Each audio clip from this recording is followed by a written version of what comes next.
Hello बच्चों, मेरा नाम है राजवंत सिंह और मैं आप सभी का स्वागत करता हूं परसेंटाइल बूस्टर बैच में। आज हम लोग करने वाले हैं लेक्चर वन शॉट फिजिक्स का, जिसमें हमें करना है थर्मल प्रॉपर्टीज ऑफ मैटर के बारे में। अब हम लोग अपने to the last part of the 11th में आ चुके हैं, थर्मोडायनेमिक्स। इसके बाद आपको केटीजी एंड थर्मोडायनेमिक्स का मिलेगा, एक SHM and then waves. 11th वाला पार्ट हमारा कंप्लीट हो जाएगा, राइट। तो अगर हम लोग बात करें तो थर्मोडायनेमिक्स का वेटेज अच्छा खासा वेटेज है। और फिर वही बात है, मैं आप सभी लोगों से बोलूंगा कि जो भी हम लोग क्वेश्चन करने वाले हैं इसके कंसेप्ट देखो क्या है, क्योंकि अब यहां से हो सकता है कई बच्चों को, ऐसा नहीं है कि सारे क्वेश्चंस, लेकिन यस कुछ क्वेश्चंस आपको अपने नोट से मिलेंगे, आपके टीचर्स। क्योंकि जो हम लोग कन्वेंशनल टीचिंग करते हैं उसमें जब भी हम लोग कोई टॉपिक पढ़ाते हैं तो उसके ऊपर जो बेसिक क्वेश्चन उठाते हैं आपको उसी के बेसिस पर यहां पर क्वेश्चंस मिल जाएंगे, ठीक है, जो आपके नोट्स बुक्स में से ही होंगे।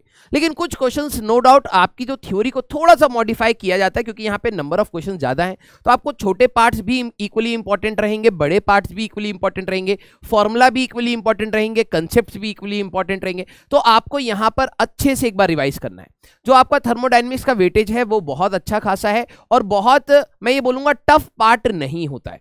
लेकिन ये है कि यस, क्योंकि इसके अंदर 3-4 पार्ट है। जैसे आज के लेक्चर में अगर हम लोग बात करें तो हम लोग 3 कैटेगरी को करेंगे, थर्मल एक्सपेंशन है, कैलोरीमेट्री है एंड हीट ट्रांसफर है, जिसको हम लोग डिस्कस करने वाले हैं। जो इसका अगला पार्ट है केटीजी एंड थर्मोडायनेमिक्स। अगर देखा जाए as a thermodynamics as a whole तो इसमें 4-5 पार्ट आ गए, है ना, जहां पर आप हीट से कहीं ना कहीं रिलेट ही कर रहे हैं चीजों को। तो 5 पार्ट हैं। अब इसमें थ्योरी में भी बहुत सारी चीजें होती हैं, छोटी छोटी चीजें भी बहुत सारी हैं।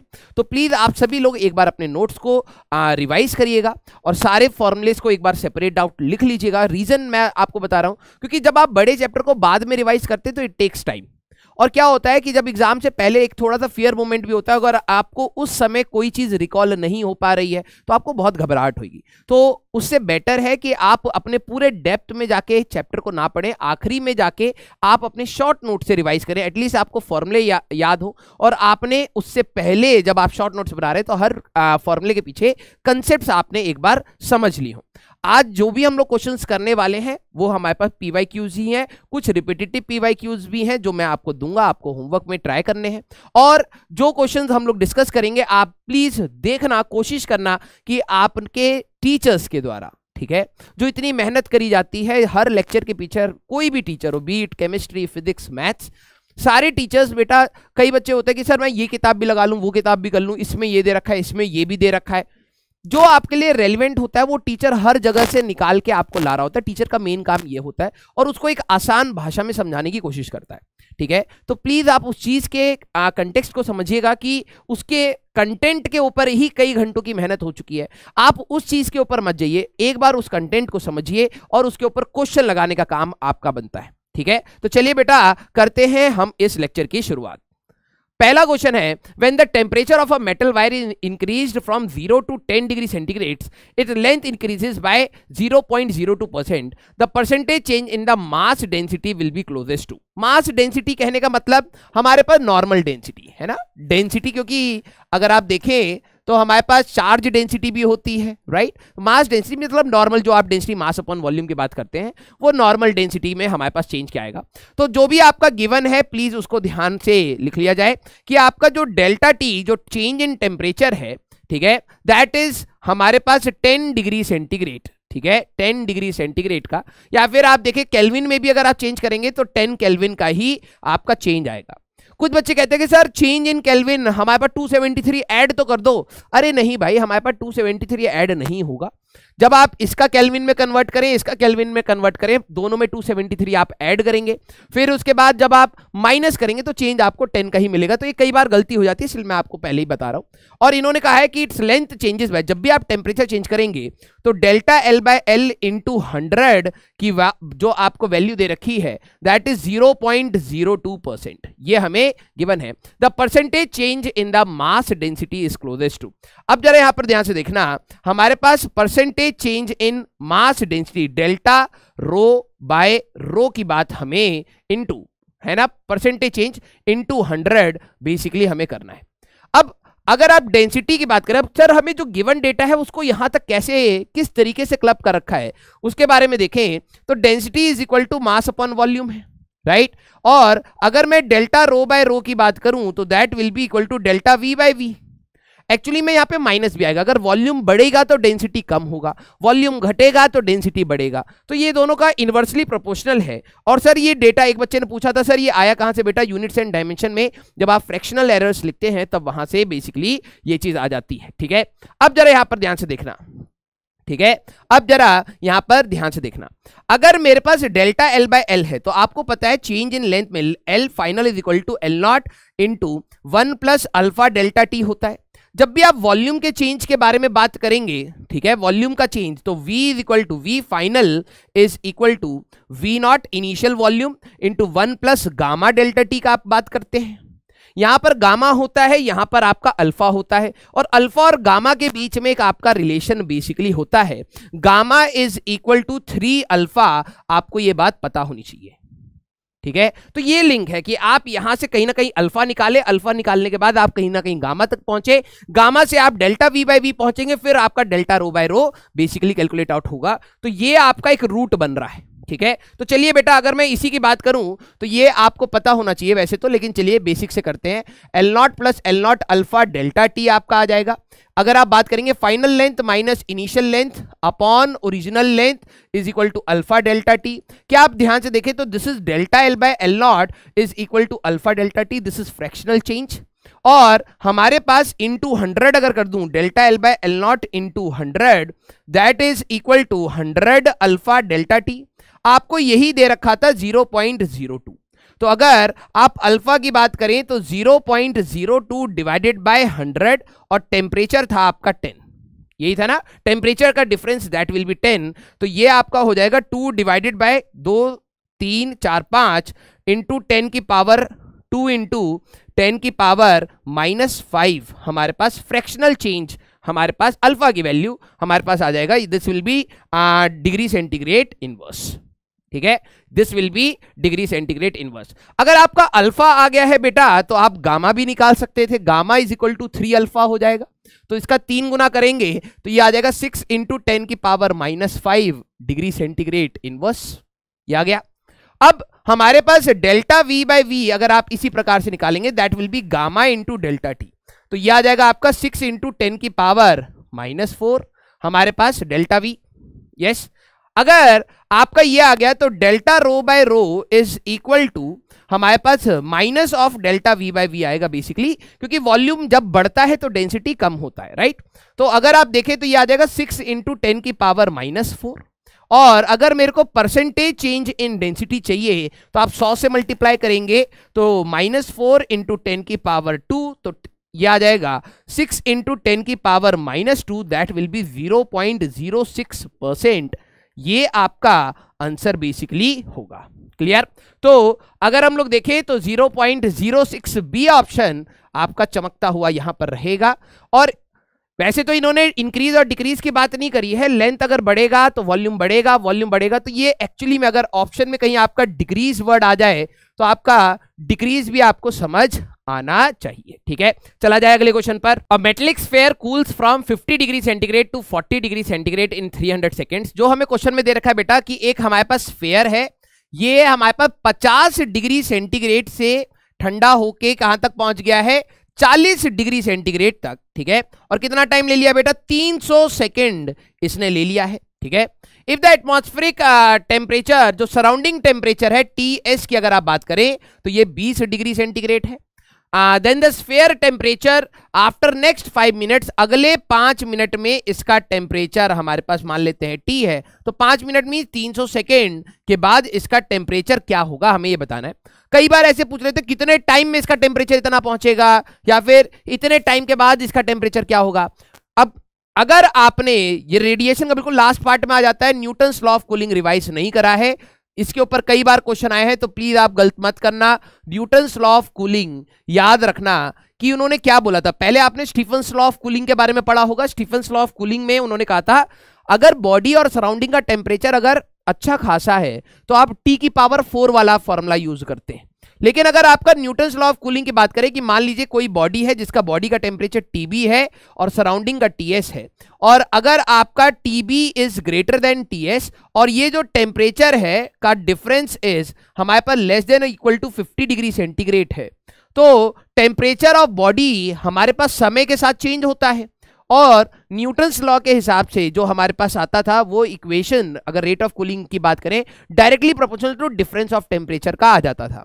और इसी को जब आप सॉल्व करते हैं तो एक एक्सपोनेंशियल फॉर्म आता था। उस एक्सपोनेंशियल फॉर्म की बात करें तो ये आता है TS plus T initial minus TS e की पावर माइनस के टी। कुछ इस प्रकार से आपका exponential form of Newton's law of cooling आता है। ये थोड़ा गंदा सा फॉर्मूला आपको नोट्स में डिराइव भी कराया जाता है, ठीक है। टी की वैल्यू अगर आप 0 डालेंगे तो ये टीएस और टीएस कट जाएगा, इनिशियल टेम्परेचर रहेगा। कुछ इस प्रकार से आपका ग्राफ रहता है, यहां पर कुछ इनिशियल टेम्परेचर रहेगा, और टी की वैल्यू इन्फिनिटी करेंगे तो सराउंडिंग टेम्परेचर पर जाके ये इस प्रकार से टीएस और टी इनिशियल और ये टाइम के साथ जो इसका ग्राफ होता है कुछ इस प्रकार से आता है। ये ग्राफ भी जेई ने कई बार पूछा हुआ है, ठीक है। लेकिन बात है कि एक्सपोनेंशियल हम लोग नहीं करते, तो इसका एक एवरेज फॉर्म हमारे पास होता है जिसमें आता है T final minus T initial divided by time equal to minus K into T initial plus T final divided by 2 minus surrounding temperature, ये होता है। तो अगर आपका कभी भी कूलिंग के ऊपर क्वेश्चन आएगा तो मोस्ट ऑफ द केसेस में, मैं गारंटी तो नहीं कह रहा हूं, लेकिन मोस्ट ऑफ द केसेस में आपका average form of Newton's law of cooling use हो रहा होगा, ठीक है। जैसे बॉडी का टेम्परेचर 50 है, इसका 20 है, तो डिफरेंस ज्यादा नहीं है, तब आप न्यूटन्स लॉ ऑफ कूलिंग करते हैं यूज। तो आइए सबसे पहले इसकी इक्वेशन बना लेते हैं। तो पहले वाले केस में फाइनल था 40 माइनस 50 डिवाइडेड बाय टाइम था 300 equal to minus K into जो इनका एवरेज होगा 40 plus 50 divide by 2 minus surrounding is 20। अगर आप इसको देखेंगे तो ये माइनस माइनस हट जाएगा, 10 divided by 300 is equal to K into ये आपका हो जाएगा 45 माइनस 20 इस प्रकार से, या फिर 10 divide by 300 is equal to K into 25। एक आपकी इक्वेशन ये बन गई। सर यहां से के निकाल लेते हैं, दूसरे में रख देंगे। यस, आप ये भी कर सकते हैं, या रेशियो भी लेना चाहें तो ले सकते हैं। सेकंड केस में जब वो 40 से टी टेम्परेचर पर जा रहा है तो T minus 40 divided by 300 is equal to minus K into T plus 40 divide by 2 minus surrounding is 20। यही होता है हमारे पास, राइट। ऑब्वियस सी बात है, फाइनल टेम्परेचर कम होगा तो मैं इस माइनस को कंपनसेट कर लूं, तो 40 minus T divide by 300 is equal to K, यहां पर है t प्लस 40, एलसीएम ले लेते हैं, माइनस 40 डिवाइड बाय 2, तो ये हमारे पास कट गया। तो 40 minus T divide by 300 is equal to K T by 2। अगर मैं इन दोनों का रेशियो ले लूं तो 10 डिवाइड बाय 300, मैंने यहां पर क्या ले लिया, रेशियो ले लिया है, divided by 40 minus T divide by 300। अगर आप देखें तो यहां पर आएगा 25 इंटू के डिवाइडेड बाय के इंटू टी बाय 2, ये आ जाएगा, है ना, टी बाय 2, राइट। तो अब काटा पीटी कर ली जाए तो के और के हमारे पास गया 300 और 300 गया, तो 10 डिवाइडेड बाय 40 माइनस टी ये आया equal to 50 divided by T, ये आ गया हमारे पास, है ना। ये 2 ऊपर चला जाएगा, 0 0 हट गया। तो अगर आप देखेंगे तो 40 minus T into 5 that is equal to T आपका आ रहा है। तो यहां पर 200 5 और 200 इक्वल टू 6t आपका आएगा, तो 100 बाय 3 इज इक्वल टू 3, वो इक्वल टू टी, तो आपका 33 के आसपास आएगा आंसर, ठीक है। तो C option that will be your answer. तो Newton's law of cooling is very important. और अगर आप देखें तो यहां पर in 5 minutes of body cool from 75 to 65 at room temperature of 25, temperature of the body at the end of next 5 minutes. ये अब आपके लिए होमवर्क है, average form of Newton's law of cooling लगाना आपको आना चाहिए। अगला क्वेश्चन है हमारे पास, body takes 4 minutes to cool from 61 to 59 if the temperature of the surrounding is 30, the time taken by body. इसमें टाइम पूछ लिया है, कई बार सराउंडिंग टेम्परेचर आपसे पूछ लिया जाता है, तो ये आपका अब हो गया होमवर्क, ठीक है। प्लीज आप इसको जरूर ट्राई करना बेटा। अगला question, amount of solar energy received on the earth surface per unit area per unit time is defined as a solar constant, dimension of the solar constant is. कई बच्चे इस चीज को अब कहेंगे कि हमें टीचर ने सोलर कांस्टेंट नहीं पढ़ाया, और मोस्ट ऑफ मैं भी नहीं पढ़ाता हूं, जैसे कोई बहुत बड़ा डिफरेंस नहीं होता है इस फॉर्मूले में, ठीक है। लेकिन अब उनको भी पता है कि ये कोई ऐसी बात नहीं, लेकिन अब जो है ना नेगेटिव आउटपुट जो सोचेंगे उनके खराब हो गया। देखो उन्होंने डिफाइन भी कर दिया, amount of solar energy received on the earth surface per unit area per unit time is solar constant. Define कर दिया भाई, रो पीटो मत, ठीक है। चलो अगर नहीं डिफाइन करते तो कोई नहीं, थोड़ा सा दिमाग लगाते तब भी आ जाता, ठीक है। लेकिन आपने अगर नहीं पढ़ा है तब भी चलिए इस क्वेश्चन के हिसाब से देखें। इससे पहले ये क्वेश्चन नहीं आ रखा है, 2020 में आया है। अगर मान लो आएगा तो आप छोटे मोटे टर्म्स जब यूनिट्स एंड डायमेंशन पढ़ेंगे तो वहां पर ये चीज पढ़ाई जाती है कि आपका शेक क्या होता है, 1 shake is equal to 10⁻⁻8 second, Chandrasekhar limit आपकी क्या है, ठीक है। ये सारे पारसेक क्या होता है, एस्ट्रोनॉमिकल यूनिट क्या होता है, लाइट पढ़ लेना भाई, और क्या है, ठीक है। तो अब अगर मैं सोलर कांस्टेंट की बात करूं तो as per statement solar constant is basically energy per unit area per unit time. ये हो जाएगा mL2T-2 divide by area L² और टाइम इज T, तो ये L² कट गया, MT-3 इज योर आंसर, ठीक है। तो MT-3 डी ऑप्शन आपका आंसर बेसिकली होगा। चला जाए आगे। A calorimeter of water equivalent 20 grams contain 180 grams of water, ठीक है। कई बच्चे वाटर इक्विवेलेंट को नहीं समझ पाते हैं और आसान होता है, बस एक बार आप ध्यान से सुनना, ठीक है।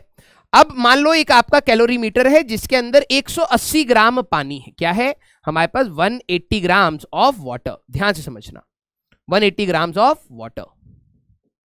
और पानी का आपको स्पेसिफिक हीट भी पता ही है, सारी चीजें, ठीक है। Specific heat of water is 1 और स्पेसिफिक हीट ऑफ आइस आपको पता है 0.5, क्योंकि पानी की डिटेल आपको पता होती है, डेंसिटी पता है, ऑल सारी चीजें पता है। अब ये कैलोरीमीटर लोहे का बना है, कॉपर का बना है, स्टील का बना है, आयरन का बना है, सॉफ्ट आयरन, पिग आयरन, जो भी है। अब इसके बारे में आपको डेटा नहीं दे रखा, तो उन्होंने क्या बोल दिया, वाटर इक्विवेलेंट इसका हमारे पास water equivalent is 20 grams.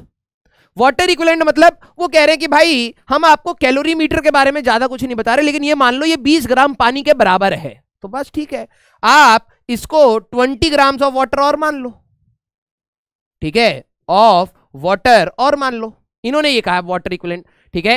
Eight 25 degree centigrade, 25 degree centigrade इसका ओरिजिनल इनिशियल टेम्परेचर था। m grams of steam at 100, इसमें आपने m ग्राम ऑफ स्टीम आपने इसमें डाल दी है, ठीक है।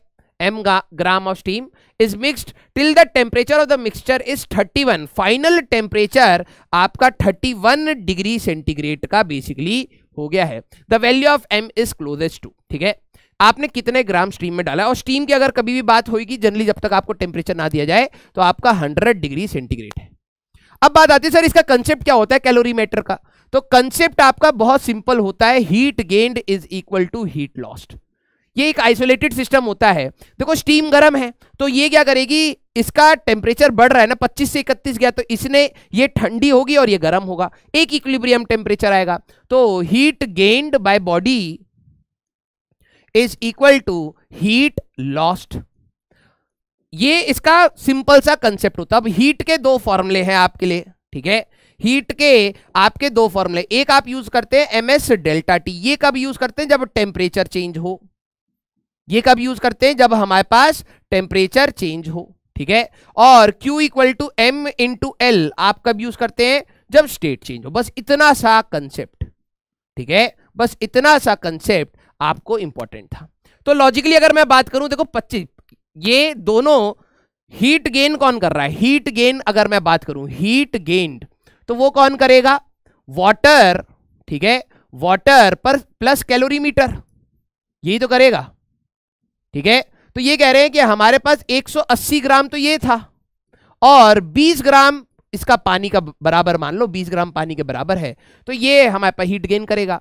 इनिशियल टेम्परेचर आपका 25 है, फाइनल टेम्परेचर आपका 31 है, तो ये हीट कितना गेन करेगा, दैट विल बी हमारे पास 200 grams into specific heat of water is 1, और टेम्परेचर डिफरेंस अगर आप देखें तो 6 का हमारे पास आ गया, तो ये 1200 कैलोरीज हमारे पास इतनी हीट ये होगी एब्जॉर्ब, ये होगी एब्जॉर्ब, राइट।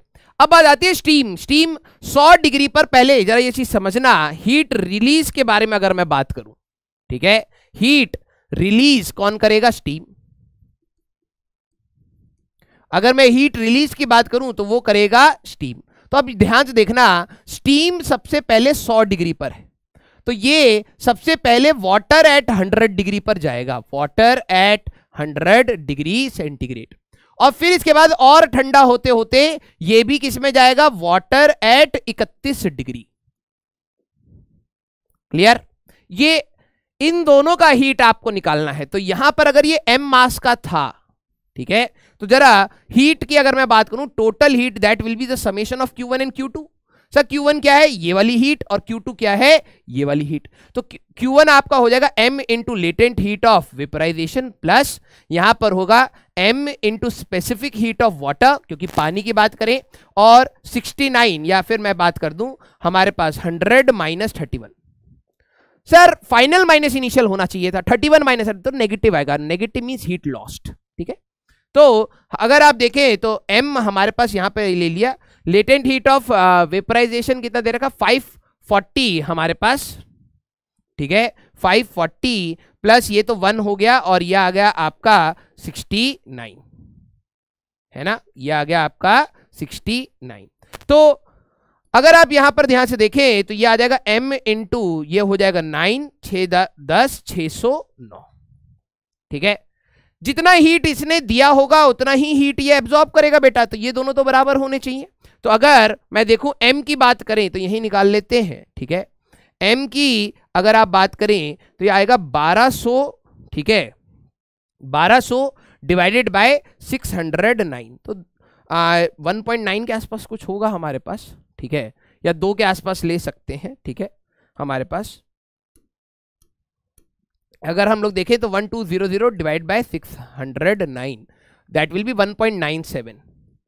ठीक है, तो 2 के आसपास आप वैसे भी मान सकते थे। ऑप्शंस की अगर आप बात करें तो इन्होंने 2.6 3.24 दूर दूर दे रखे हैं, तो ए ऑप्शन आपका आ जाएगा आंसर। चला जाए आगे, ये क्वेश्चन आपका होमवर्क हो रहा है, सेम चीज, the specific heat of water दे दिया है, the latent heat of ice दे दिया है, 100 gram of ice at 0 degree place in 200 gram of 20 water at इतना, the amount of ice that will melt at the temperature of water reaches 0 degree. ठीक है, वैसे ये वाला क्वेश्चन मैं आपको करा ही देता हूं क्योंकि अमाउंट ऑफ आइस मेल्ट का क्वेश्चन इंपॉर्टेंट है। ठीक है, आई होप आगे कैलोरीमेट्री, इसके कैलोरीमेट्री में heat gain equal to heat loss, हाँ ये इसके ऊपर मैं 2-3 क्वेश्चन, ये वाला क्वेश्चन आप रख लेना, क्योंकि कई बार, ठीक है, इन्होंने पूछा है द अमाउंट ऑफ आइस, हमारे पास 100 ग्राम आइस थे ना, यस, ये वाला क्वेश्चन घुमा फिरा के जेई ने कई बार पूछा भी है। तो चलिए इस क्वेश्चन को कहीं पर भी आपका आ जाए अमाउंट ऑफ आइस जो विच विल मेल्ट, आपको ये कहीं दिख जाए तो समझ जाना इनकम्प्लीट मेल्टिंग हुई है, इनकम्प्लीट मेल्टिंग आपकी हुई है। इनकम्प्लीट मेल्टिंग मतलब पूरी की पूरी बर्फ नहीं पिघली है, और अगर पूरी बर्फ नहीं पिघली है तो याद रखना फाइनल टेम्परेचर कई बार क्वेश्चन में पूछा जाता है, और मैं एक्सपीरियंस से बता रहा हूं कि कभी भी अगर आपका पानी और बर्फ मिल रहा है और पूछा गया है फाइनल टेम्परेचर ऑप्शन में 0 है, प्लीज चेक कर लेना, आपका हो सकता है इनकम्प्लीट मेल्टिंग का केस हो। ठीक है, तो फाइनल टेम्परेचर आपका 0 डिग्री ही होगा। आइए इस क्वेश्चन के बारे में बात करते हैं, यहां पर भी मिक्सचर ही है। The specific heat of water 4200, latent heat is 3.4 into ये दे दिया है 100 gram of ice eight 0.5 degree centigrade. अब जरा देखो क्या दिया है, हमारे पास 100 ग्राम, ठीक है, हमारे पास 100 ग्राम आइस है, ठीक है, और कितने टेम्परेचर पे थी, 0 डिग्री सेंटीग्रेड पर थी। ठीक है, हमारे पास is placed in 200 gram of water, आपके पास पानी है 200 ग्राम पानी, ठीक है, वाटर, और ये आपका कितने टेम्परेचर पे है बेटा, 25 डिग्री सेंटीग्रेड पर। ठीक है, इन दोनों को आपने मिक्स कर दिया है, the amount of ice that will melt, और 0 पर हमारे पास कितना होगा, जरा ये समझना। कभी भी अगर आपके मिक्सचर वाले क्वेश्चन हो तो आप क्या करिए, बर्फ को पिघला के वाटर एट एक कॉमन पॉइंट पे लेके आइए। देखो बर्फ यहां पे, अब कई बार क्वेश्चन में बर्फ का टेम्परेचर -10 डिग्री -20 होता है, तो पहले -20 से 0 लाएंगे फिर मेल्टिंग करेंगे। अभी ये क्योंकि 0 डिग्री पर है तो ये सीधे अगला स्टेट हो जाएगा हमारे पास वाटर एट 0 डिग्री। तो यहां पर जो आपकी हीट का फॉर्मूला आएगा that will B m into L, यही आएगा हमारे पास, है ना। तो लेटेंट हीट ऑफ फ्यूजन आपको रखना होगा, मास है आपका 100 डिवाइडेड बाय 1000 अगर आप कर ले, ठीक है, केजी में कन्वर्ट हो गया, और ये आपका आ गया 3.5 इंटू 10 की पावर 5, यही आया हमारे पास 3.4 इंटू 10 की पावर 5, जो वैल्यू दे रखी है वो लेके चलेंगे, ठीक है, 3.4 इंटू 10 की पावर 5, 1 2 3 4 5, राइट। तो जरा यहां पर देखना, इसको अगर मैं सॉल्व करता तो इसको कितनी हीट रिक्वायर, ये तो हीट लेगा ना, रिक्वायर्ड कितनी थी, that is equal to 34,000 joules की रिक्वायरमेंट थी। अब जरा ध्यान से देखना, अगर ये पानी 0 डिग्री सेंटीग्रेड पर पानी आता तो ये हीट रिलीज करेगा। ये देखो भाई, इसका 25 डिग्री टेम्परेचर है, अगर मैं इसको लेके जा रहा हूं वाटर एट हमारे पास 0 डिग्री सेंटीग्रेड, ठीक है, तो यहां पे टेम्परेचर चेंज की बात है, तो यहां पर अगर आप टेम्परेचर चेंज की बात करेंगे, ये हीट रिलीज करेगा तभी तो ठंडा होगा। तो हीट रिलीज की अगर मैं बात करूं, ये 0 डिग्री तक आने में कितना हीट रिलीज करेगा, ms डेल्टा टी, मास कितना है 200 ग्राम, तो 200 डिवाइडेड बाय 1000, हमारे पास स्पेसिफिक हीट दे रखी है 4200, और टेम्परेचर का डिफरेंस इज 25, ये आ गया। अगर हम लोग इसको देखें तो 0 0 0 0 और ये हमारे पास 0 यहां हो गया, तो ये हो गया 50 इंटू 420, ठीक है, तो 0 0 और 42 इंटू 5 कर लेते हैं, 5 2 10, 5 4 20, 21 210, 21,000 जूल्स की हमारे पास यहां पर रिलीज था। अब आप खुद समझ सकते हैं, पूरी बर्फ को पिघलने के लिए 34,000 जूल्स चाहिए, और जो पानी आपका 0 डिग्री पर आ रहा है वो 21,000 जूल्स ही दे रहा है। वो क्या दे रहा है, 21,000 जूल्स ही दे रहा है। तो ऑब्वियस सी बात है कि पूरी बर्फ नहीं पिघल सकती, इसको कितना चाहिए 34,000, ये कितना दे पा रहा है 21,000। तो ऑब्वियस सी बात है यहां पर ये इनकंप्लीट मेल्टिंग का केस है, इनकंप्लीट मेल्टिंग का केस है, and this is a very important case, क्योंकि जब आपको क्लास में कराया जाता है बोला जाता है कि यहां पर गलती होती है। अब होगा क्या, ये पानी आ जाएगा 0 डिग्री पर, बर्फ भी पिघलना स्टार्ट होगी। बर्फ किस टेम्परेचर पे पिघलती है, 0 डिग्री पर, तो एक्चुअली में 21,000 से इसको पिघलाएगा, लेकिन पूरा तो पिघलेगा नहीं। तो हम क्या मानेंगे, let m is mass of ice, mass of ice which can be melted, जिनको हम मेल्ट कर सकते हैं बाय 21,000 जूल से। इतनी हीट से कितना मास आप मेल्ट कर सकते हैं, तो 21,000 is equal to m into L की बात करेंगे तो 3 5 1 2 3 4, ठीक है। तो आपका जो वैल्यू आएगा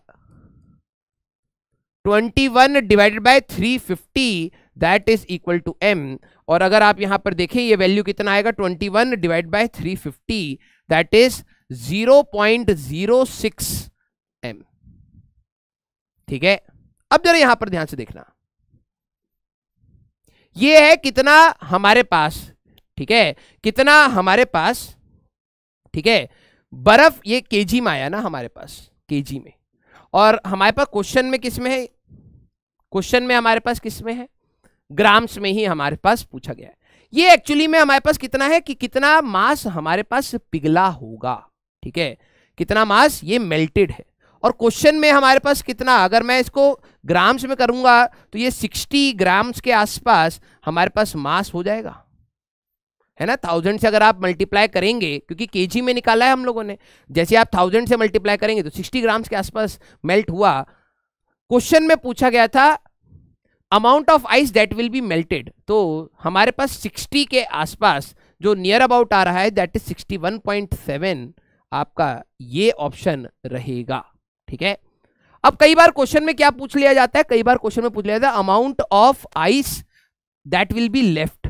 आपने पहले 100 ग्राम रखा था, अब 60 के आसपास आपका पिघल चुका है, तो बचा कितना होगा 40 के आसपास। तो कई बार क्वेश्चन में ये भी पूछा जाता है कि what amount of ice is left. हम लोगों ने निकाला है कि हमारे पास 21,000 की हीट से कितना बर्फ पिघलाया जा सकता है, तो हमारे पास 3.5 से कर दिया क्या मैंने, 3.4 क्वेश्चन में है, ठीक है। अगर मैं यहां पर बात करूं तो ये क्वेश्चन के हिसाब से 3.4, तो 3 4 1 2 3 4, तो यहां पर आपका ये आ जाएगा 21 divided by 340 is equal to m, तो 21 डिवाइडेड बाय, ठीक है, तो ये आ जाएगा 0.0617, ठीक है, kg ऑफ मास, ये मेल्टेड आया बेटा, ठीक है। तो अगर आप ग्राम में करते तो 61.7 ग्राम्स आपका मेल्ट होगा।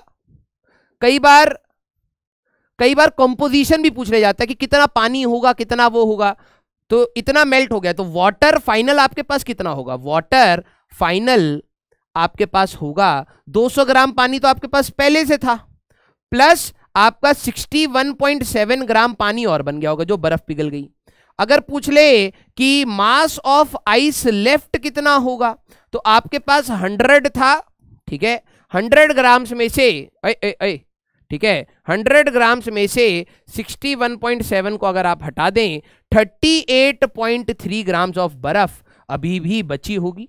और आपसे इक्विलिब्रियम टेम्परेचर या फाइनल टेम्परेचर की बात पूछ ली जाए तो आपका जो फाइनल टेम्परेचर होगा that will B 0 degree centigrade, इसका आपका ध्यान रखना है, ठीक है। तो क्वेश्चन में आपके इस प्रकार के मॉडिफिकेशंस रह सकते हैं। अच्छा क्वेश्चन है, इनकम्प्लीट मेल्टिंग का केस, तो प्लीज इसको आप ध्यान से करने ना, नोट्स में भी ये चीज थोड़ा सा डिटेल में बताई जाती है।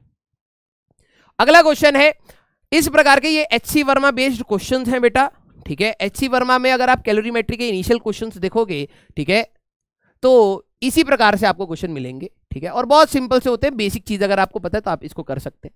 अब बुलेट ऑफ मास 5 ग्राम्स, ठीक है, एक बुलेट है जिसका मास है 5 ग्राम का, ठीक है, travelling with the speed of 210 metre per second, ये 210 मीटर प्रति सेकेंड की स्पीड से हमारी चल रही है। Strikes a fixed wooden target, एक वुडन टारगेट है आपका जो यहां पर हम लोगों ने इसको फिक्स कर रखा है, ठीक है। 1/2 ऑफ इट्स काइनेटिक एनर्जी, मान लेते हैं इसकी जो काइनेटिक एनर्जी इनिशियल थी वो है 1/2 mv², तो इन्होंने कहा कि 1/2 of its kinetic energy is converted into heat in the bullet, जो इसके बाद पूरी एनर्जी जाके रुकेगी तो सारी की सारी एनर्जी जो है कहीं ना कहीं डिसिपेट होगी। आधी इसका 50% इसको खुद का टेम्परेचर बढ़ जाता है, ठीक है, while the other half is converted into the heat in the wood. दूसरी बात, जो आधा बचा हुआ काइनेटिक एनर्जी है वो इस वुड का टेम्परेचर बढ़ा देता है। The rise in temperature of the bullet if the specific heat of the material is इतना हमारे पास, और इन्होंने टेम्परेचर चेंज की बात है। तो भाई देखो, हमारे पास इनिशियल टेम्परेचर नहीं पता, लेकिन मेरे को ये बात पता है, ये कह रहे हैं कि जो हीट गेन्ड बाय बुलेट होगी क्वेश्चन के हिसाब से, heat gain that is 1/2 of initial kinetic energy, यही कह रहे हैं। और अगर अब मैं बात करूं तो this is ms delta t is equal to 1/2 of kinetic energy is 1/2 mv का स्क्वायर। तो अगर आप यहां पर ध्यान से देखें तो m से m तो हमारे पास चला ही गया, हमें चेंज इन टेम्परेचर चाहिए, तो अगर आप देखें तो डेल्टा टी की बात करी जाए तो ये हो जाएगा v²/4, ठीक है, v²/4 into S specific heat, ये आएगा v की वैल्यू कितनी थी 210, तो 210 इंटू 210 डिवाइड बाय 4, और स्पेसिफिक हीट हमारे पास कितना है, ठीक है, हमारे पास स्पेसिफिक हीट इन्होंने, अब हम लोग चल रहे हैं मीटर पर सेकंड में, ठीक है, तो अब हमें यहां पर बेटा ये गलती आपसे हो सकती है, क्योंकि देखो इन्होंने यहां पर क्या दिया है, ये चीज, ठीक है, मास तो हमारे पास इसमें ही है, और इन्होंने कन्वर्ट भी कर दिया है 1 calorie is equal to 4.2 into 10⁻7 ergs, ठीक है। एक चीज मैं आपको बता रहा हूं, ध्यान रखना है, क्योंकि मास तो हमारे पास यहां पे कट रहा है, तो ये मास जो ग्राम में दे रखा है, यूनिट का ध्यान रखना है, ग्राम में दे रखा है वो तो हमारे पास कट भी गया। अगर आप यहां पे भी डिवाइड बाय 1000 करते, यहां पर भी डिवाइड बाय 1000 करते, तो वो हमारे पास कट जाता, उसकी कोई पंगे वाली बात यहां पर नहीं है, ठीक है। अब स्पेसिफिक हीट के अगर बारे में बात करें तो ये स्पेसिफिक हीट को थोड़ा सा ध्यान से देखो, तो स्पेसिफिक हीट इज 0.03 कैलोरीज पर ग्राम डिग्री सेंटीग्रेड, क्योंकि हमें वहां पर यूनिट को ध्यान से रखना है। अगर आप देखें तो 1 calories is equal to 4200 joules के बराबर हमारे पास होती है, 4200 है ना। तो अब हम लोग यहां पर बात करें तो इस वाले को तो हमें कन्वर्ट करना ही चाहिए, तो ये हो जाएगा 0.03 इंटू 4200 डिवाइडेड बाय, और हमारे पास ग्राम 10⁻³ ये होना चाहिए। तो अब केजी डिग्री सेंटीग्रेड और जूल्स में हमारे पास अब आएगा। ठीक है, तो स्पेसिफिक हीट आप रखेंगे यहां पे 0.03 इंटू 4200, ठीक है, अपॉन 10⁻³ ये आएगा आपका चेंज इन टेम्परेचर। ठीक है, एक बार इसको कैलकुलेट आउट कर लेते हैं कि हमारे पास क्या आ रहा है, 210 इंटू 210, ठीक है, डिवाइडेड बाय 1000 करेंगे तो 44.1 डिवाइड बाय 4 हमारे पास ये आ गया, डिवाइड बाय 4200 ये आ गया, और डिवाइड बाय 0.03 अगर आप देखें तो ये आ गया। ठीक है, कुछ गड़बड़ हो रही क्या, 0.87.5 ये आपका 0.0875 डिग्री सेंटीग्रेड का हमारे पास चेंज हो रहा है। ठीक है, कहां गलती हो रही है, कहां गलती हो रही है हमारे पास, ओके, कैलोरीज का ये गड़बड़ कर दिया हम लोगों ने। ठीक है, यहां पर ध्यान देखना। ठीक है, ये था कैलोरीज पर ग्राम डिग्री सेंटीग्रेड। अगर हम लोग यहां पर बात करें 1 कैलोरीज इक्वल टू 4.2 जूल्स ना, क्योंकि अगर आप ये भी याद रखें तो 1 जूल में 10⁻7 अर्ग्स होते थे, है ना, और 1 न्यूटन में 10⁵ डायन्स होते थे। तो ये यहां गड़बड़ हो रही है। तो ये आपका जो वैल्यू आएगा, ठीक है, ये आपका जो वैल्यू आएगा दैट विल बी 0.03 इंटू 4.2। इस वाले ग्राम को देखो, इसका जो मास और मास ये तो कैंसिल आउट हो गया, लेकिन स्पेसिफिक हीट में अभी ग्राम में चल रहा है। ठीक है, तो हमें यहां पे केजी में कन्वर्ट करने के लिए 10⁻³ ये आ जाएगा, ये हो जाएगा केजी डिग्री सेंटीग्रेड और अब जूल्स में। तो यहां पर जो आपकी वैल्यू आएगी ये 4200 की जगह, ओके, तो यही डिफरेंस आ रहा था। ठीक है, तो ये आ गया आपका 4.2। ठीक है, तो डिवाइड बाय जो आप 1000 कर रहे थे तो मल्टीप्लाई बाय 1000 करोगे तो 87.5 डिग्री सेंटीग्रेड आपका B option, that will be your answer. ये आपका आंसर बेसिकली हो जाएगा। ठीक है, तो ये जो आपका बेसिक फॉर्मूला है, इसी के अप्रोच के हिसाब से देखें तो the height of the Victoria fall is 63 metre, what is the difference in the temperature of the water at the top and the bottom of the fall. ठीक है, मतलब आप सारी की सारी जो पोटेंशियल एनर्जी है वो आपका टेम्परेचर राइज में आप ये मान के चलेंगे। 100 ग्राम of iron nail is hit by a 1.5 kg hammer striking at a velocity of 60 meter per second. What will be the rise in the temperature of the nail if 1/4 of the energy of the hammer goes into heating? तो वही है आपका kinetic energy को आपको 1/4 इस बार इसका temperature का change है।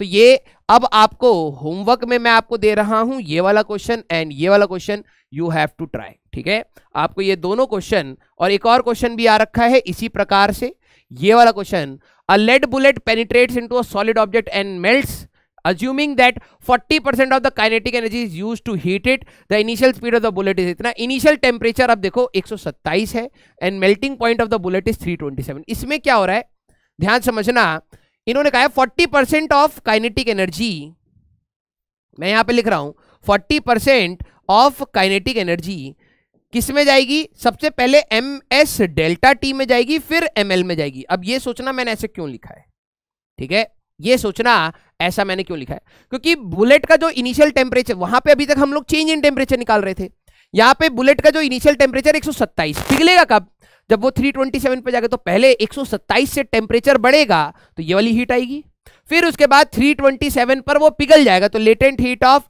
फ्यूजन आपको दे रखा है वो ये हो जाएगा, आपको यहां पर सॉल्व करना पड़ेगा। तो अप्रोच वैसे ही है, ठीक है, थोड़ा सा मैकेनिक्स का टच दे दिया जाए कैलोरीमेट्री में, तो ये उसके ऊपर बेस्ड क्वेश्चन है। चला जाए अगले क्वेश्चन पर। अगला क्वेश्चन है हमारे पास Two different wires having length L1 and L2 are respective temperature coefficient of linear expansion alpha 1 and alpha 2. ठीक है, ये हमारे पास अल्फा 1 है, ये हमारे पास अल्फा 2 है, are joined end to end, then the effective temperature coefficient of the linear expansion. इस प्रकार का क्वेश्चन को इंपॉर्टेंट मार्क कर लेना. ठीक है, और यही इसी टाइप से आपको क्वेश्चन और भी जगह मिलता है, रेजिस्टेंस के सीरीज एंड पैरेलल में भी, क्योंकि रेजिस्टेंस का भी टेम्परेचर के साथ वेरिएशन होता है ना. तो वहां पर भी इरोडो का भी क्वेश्चन है, स्टार्टिंग के आई थिंक दूसरा या तीसरा क्वेश्चन ही पड़ता है. तो ये वाला आपके लिए जेई के लिए बहुत इंपॉर्टेंट है. तो इसके कंसेप्ट को जरा देखना. इन्होंने क्या बोला है कि हमारे पास दो रॉड्स है. ठीक है, मान लेते हैं इस प्रकार से, एक L1 लेंथ की है, इसका अल्फा 1 है टेम्परेचर कोफिशिएंट, एक L2 है, इसका अल्फा 2 है ना, यही दे रखा है. Two different wires having length L1 and L2 and respective temperature coefficient alpha 1 and alpha 2 are joined together end to end, then the effective temperature coefficient of linear expansion. अगर आप देखें तो अगर मैं इन दोनों को ज्वाइन कर देता हूं, ठीक है, मान लीजिए कि मैंने इन दोनों रॉड्स को ज्वाइन कर दिया है, तो इनका जो फाइनल लेंथ होगा, ठीक है, वो इन दोनों का समेशन हो जाएगा. भाई देखो, अगर आप इसको हीट करेंगे तो ये एक्सपेंड करेगा. ठीक है, इसको हीट करेंगे तो ये एक्सपेंड करेगा, डिपेंडिंग किसका अल्फा ज्यादा है वो ज्यादा एक्सपेंड कर जाएगा, इनिशियल लेंथ किसकी ज्यादा है वो ज्यादा एक्सपेंड कर जाएगा, ऐसे. और इन दोनों का जो कंबाइंड बिहेवियर है, जो कंबाइंड बिहेवियर है, अगर आपने रॉड 1 अल्फा 1 और अल्फा 2 को रख दिया तो ये एज अ कंबाइंड इसका अल्फा इक्विवेलेंट क्या होगा, हमें ये बताना है. तो जरा यहां पर देखा जाए कि जो आपका L फाइनल इनिशियल जो पहले वाले का है, that will be L1 into 1 plus alpha delta T होगा, अल्फा 1 डेल्टा टी. और अगर आप इसको हीट कर रहे हो तो L फाइनल ऑफ 2 क्या होगा, L2 into 1 plus alpha 2 delta T, कुछ इस प्रकार से होगा, है ना. अगर मैं एक रॉड होती जिसका इनिशियल लेंथ होता L1 प्लस L2, जोड़ने के बाद इनिशियल लेंथ ये हो गया, अगर आप L इक्विवेलेंट का फाइनल की बात करते तो ये क्या होता है, initial length L1 plus L2 into 1 plus alpha equivalent into delta T, यही तो होता है ना. इनको इंडिविजुअली हीट करोगे तो ये फाइनल लेंथ है. उसके बाद अगर आप यहां पर देखें तो L इक्विवेलेंट, इनको कंबाइन करने के बाद जो हमारे पास फाइनल लेंथ क्या हो गए,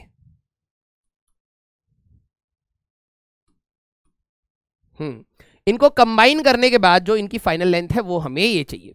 तो बेसिकली हम लोग यहां पे क्या कह सकते हैं, इन दोनों को इक्वेट कर दो कि हमारे पास L1 plus L2 into 1 plus alpha equivalent delta T is equal to, दोनों का समेशन किसी टेम्परेचर पे, that will be L1 into 1 plus alpha 1 delta T plus L2 into 1 plus alpha 2 delta T, यही तो होगा.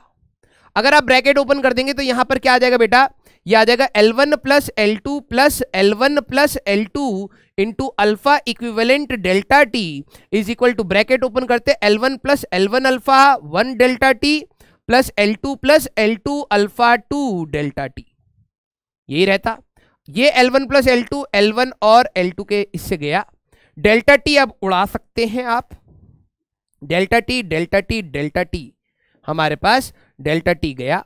यहां पर क्या बनेगा आपका L1 plus L2 into alpha equivalent is equal to, यहां बनता बेटा L1 alpha 1 plus L2 alpha 2 और alpha equivalent that will be equal to L1 alpha 1 plus L2 alpha 2 divide by L1 plus L2.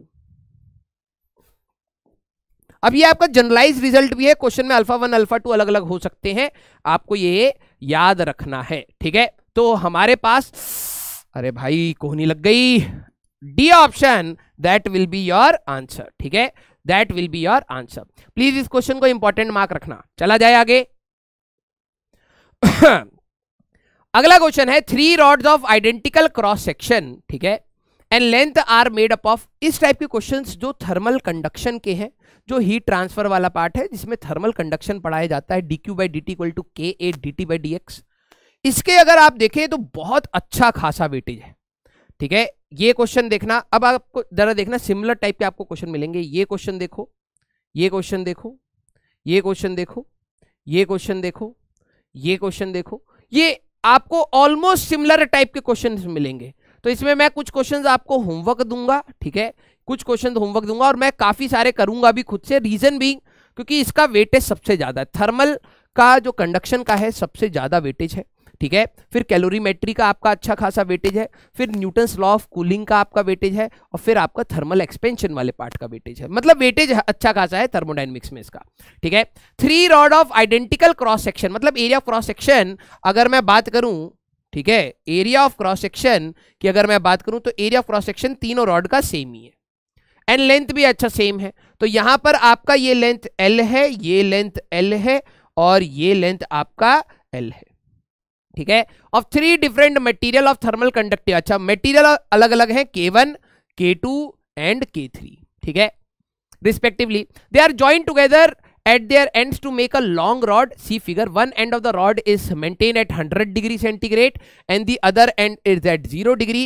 If the joints of the rod are at 70 and 20 degree centigrade in steady state, आपको class में बताया जाता है कि हमारे पास thermal conduction का जो analysis है that is only in the steady state. Steady state से पहले इनका टेम्परेचर भी बढ़ रहा होता है, ठीक है, जिसको हम ट्रांजिएंट स्टेट भी कहते हैं। लेकिन ट्रांजिएंट स्टेट हमारे सिलेबस में है ही नहीं। स्टेडी स्टेट में क्या होगा, जैसे आपका करंट ओम्स लॉ से इक्वेट करके क्वेश्चंस कराए गए होंगे, ठीक है। अगर आपको याद आ रहा हो कि आप इनको एक रेजिस्टेंस मान लेते थे, तो थर्मल रेजिस्टेंस होता था L/Ka करके, जो टेम्परेचर का डिफरेंस है वो बैटरी काम करने लगता था, तो आप हीट करंट निकालते थे। वही सारी चीजें हैं, ठीक है। क्योंकि ये क्वेश्चन आपके करंट इलेक्ट्रिसिटी से मैच कर जाते हैं, तो क्वेश्चंस का वेटेज भी अच्छा है, और अगर आपका करंट इलेक्ट्रिसिटी अच्छा है तो ये टॉपिक आप बहुत आसानी से पकड़ सकेंगे, ठीक है। तो स्टेडी स्टेट मतलब कि अब हमारे पास स्टेडी स्टेट का कहने का मतलब यह है कि इसका जो ये टेम्परेचर है 70 डिग्री ये फिक्स रहेगा, इसका जो ये है 20 डिग्री ये फिक्स रहेगा, यहाँ का अगर किसी पॉइंट का टेम्परेचर, सभी पॉइंट के टेम्परेचर आपके अब कांस्टेंट हो चुके हैं। कई बच्चे कांस्टेंट और सेम को नहीं समझ पाते। मैं ये नहीं कह रहा हूं कि ये यहां और यहां सेम हो गया है, अगर 70 और 70 हो जाएगा तो हीट का फ्लो ही नहीं होगा। That is not a steady state. Steady state मतलब यहां पर आपका 90 डिग्री होगा, यहां आपका 80 होगा, यहां 70 है, 50, 60, 40, हर पॉइंट का अपना टेम्परेचर कांस्टेंट हो जाना, that is called steady state, that is called steady state. तो इन्होंने कहा no loss of energy from the surface of the rod. Obvious है, क्योंकि रेडिएशन भी साइमल्टेनियसली हो सकता है, रॉड अपना रेडिएट कर सकती है, वो आपको कंसीडर नहीं करना है। The correct relation between K1, K2 and K3 हमारे पास क्या होगा। तो अब जरा देखना, स्टेडी स्टेट में बेसिकली जितना करंट इसमें आ रहा है उतना ही करंट इसमें होगा, ठीक है। I1 की बात नहीं करते, ठीक है। हमारे पास इसका अगर करंट I है तो इसमें भी करंट I होगा, इसमें भी करंट I होगा, सिंपल सी बात, तीनों का करंट हमारे पास सेम होगा। चलिए अगले पेज पे करते हैं। तो I1 is equal to I2 is equal to I3, तीनों सीरीज में है तो करंट सेम हो गया। तो करंट की बात करें तो आपका हो जाएगा पोटेंशियल डिफरेंस डिवाइडेड बाय हमारे पास नेट रेजिस्टेंस। अगर मैं टेम्परेचर की बात करूं तो delta T divided by thermal resistance, पहले वाले का is equal to change in temperature divide by thermal resistance of second, and change difference of temperature divide by thermal resistance of third. अगर मैच कर गया तो ये स्टेडी स्टेट भी हो जाएगा। जरा पहले वाले की बात करी जाए तो 100 माइनस 70 और थर्मल रेजिस्टेंस, कंसेप्ट तो बताना ही भूल गए मैं, ठीक है। कंसेप्ट आपको क्या यूज करना है, जो टेम्परेचर डिफरेंस है, टेम्परेचर डिफरेंस जो आपका है डेल्टा T, वो काम करने के लगता है वोल्टेज का डिफरेंस। हमारे पास जो थर्मल रेजिस्टेंस है that is equal to length divided by Ka, ठीक है। सीरीज में आपका वैसी प्रकार से फॉर्मूले चलते हैं, R1 + R2 और 1/R1 + R2, वैसी टाइप से चलते हैं। जरा यहां पर ध्यान से देखना, आपका ओम्स लॉ यहां पर भी वैलिड होता है। V थर्मल जो मतलब delta V is equal to I into delta R जैसे आप करते थे, या R इंटू डेल्टा I आप करते थे, तो ये हो जाएगा difference of temperature R into जो आपका थर्मल करंट बेसिकली होगा। तो आप इस प्रकार से ही यूज करते हैं, ठीक है। तो यहां पर आपका टेम्परेचर का डिफरेंस है 100 minus 70 divide by L by thermal resistance की वैल्यू L/Ka, तो length divide by K1A। Second वाले के लिए अगर आप बात करेंगे, ठीक है, सेकंड वाले के लिए अगर आप बात करेंगे तो 70 माइनस 20 डिवाइडेड बाय लेंथ, इसका भी L है, ये हो गया K2A। और अगर आप तीसरे वाले की बात करेंगे 20 माइनस 0 डिवाइडेड बाय हमारे पास L डिवाइड बाय K3A, तो ये हमारे पास कट जाएगा। तो K1 into 30 is equal to K2 into 50 equal to K3 into 20, ये आपका रहेगा। अब इन्होंने ऑप्शन क्या दे रखा है, K2 बाई K3 इज 2:5, ठीक है। तो K2 बाई K3 अगर मैं इन दोनों को देखूं तो K2 by K3 is equal to 2/5, हमारे पास ये आई रहा है, तो ये तो सही है, ठीक है। रेशियो में अगर आप बात करें तो हमारे पास K1 इज टू K2 होगा ये, ठीक है। K1 और K2 का रेशियो 5:2 है, ठीक है। K1 और K2 का रेशियो 5:2 नहीं है हमारे पास। K1 और K3 का नहीं है हमारे पास। अच्छा, ये तो वन ऑप्शन में ही होगा ना, मैं मल्टीपल चेक करने लग गया, ठीक है। तो ये हमारे पास बेसिकली आई गया, ठीक है। इनइक्वालिटी अगर चेक करनी होती तो वहां आपके पास रिलेशन आ ही रहा है, तो आप यहां से रेशियो से ही एनालाइज कर सकते हैं। आपको कंसेप्ट ओम्स लॉ का यूज होता है, तो प्लीज आपने 12वीं क्लास में करंट इलेक्ट्रिसिटी में बहुत एनर्जी स्पेंड किया है, इस पार्ट को हाथ से जाने मत देना। अगला क्वेश्चन हमारे पास क्या कह रहा है, द टेम्परेचर Q नहीं थीटा होगा, ठीक है। The temperature theta at the junction of two insulating sheets having thermal resistance R1 and R2, ठीक है। थर्मल रेजिस्टेंस R1 है, का R2 है, as well as at the top and bottom temperature are, यहाँ पे θ1 है, यहाँ पर आपका θ2 टेम्परेचर है, as shown in the figure. ये वाला क्वेश्चन भी बहुत इंपॉर्टेंट है, इसको कहते हैं टेम्परेचर एट द जंक्शन। इसको आप किससे करते हैं, नोडल एनालिसिस से। लॉजिकली समझना, टेम्परेचर कौन सा ज्यादा दे रखा है, कोई सा भी ले लेते, चलो मान लेते θ2 ज्यादा है, तो यहां से हीट आएगी और यहां पर हीट जाएगी। तो नोडल एनालिसिस में आप क्या करते थे, वोल्टेज एट दी जंक्शन मानते थे।